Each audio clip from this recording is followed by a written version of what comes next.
Good evening, all students, my dear parents, all hearing person. I want to say about advice to. मैं आप लोगों से निवेदन करता हूं कि आप लोग सभी लोग आप हर चीज जानते हैं क्या सही है क्या गलत है। हम गलत और सही का आकलन करते हैं फिर भी हम गलतियां कर बैठते हैं। हम सही रास्ते पर नहीं पहुंच पाते हैं।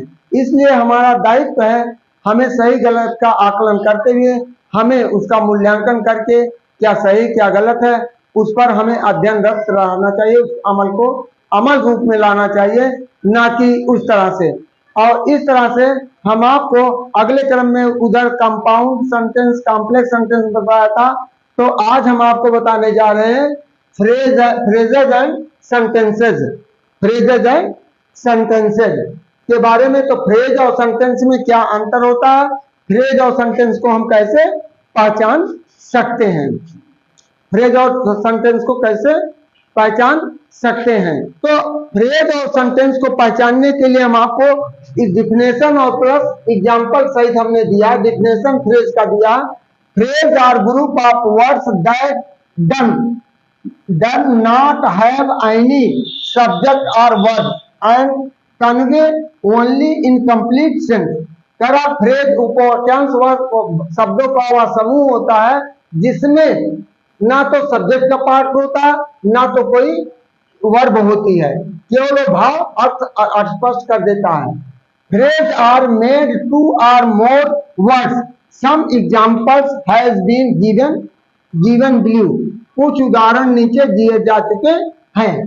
जैसे अंडर द टेबल, मेज के नीचे, पहला एग्जांपल।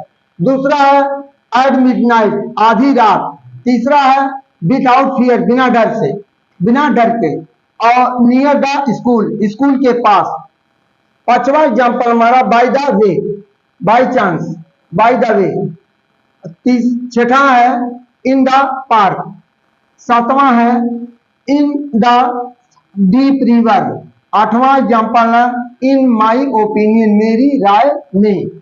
और इस तरह यह हो गया हमारा phrase.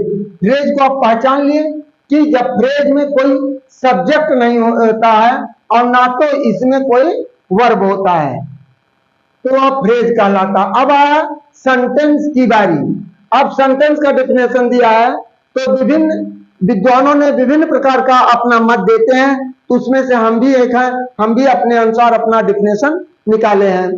A group of words that help us in expressing our feeling, needs and opinion in different ways are called sentence। करा शब्दों का वह समूह है कि जिसकी सहायता से हम अपनी भावना, फीलिंग और आवश्यकताओं और राय को विभिन्न तरीकों से व्यक्त करते हैं, उसे हम वाक्य कहते हैं। तो a sentence always beginning with capital letter. एक वाक्य जब प्रारंभ होता है तो कैपिटल लेटर से शुरू होता है।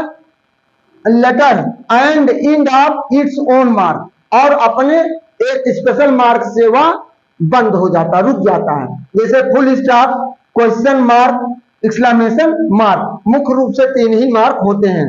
और जैसे असर्टिव में, असर्टिव सेंटेंस में क्या होता है, या असर्टिव सेंटेंस में एग्जांपल एज, इसमें फुल स्टॉप आता है। She is my lovely mother। या असर्टिव सेंटेंस है, फुल स्टॉप आ गया। अब दूसरा क्वेश्चन मार्क, दूसरा where do you live, where do you live, तुम कहाँ रहते हो। अब देखिए आ गया इंट्रोगेटिव है। तीसरा है हाउ प्रेटी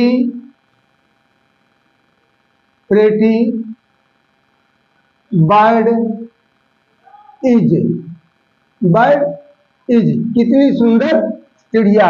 इसी में एक्सक्लेमेशन में हम एक एग्जांपल और दे रहे हैं,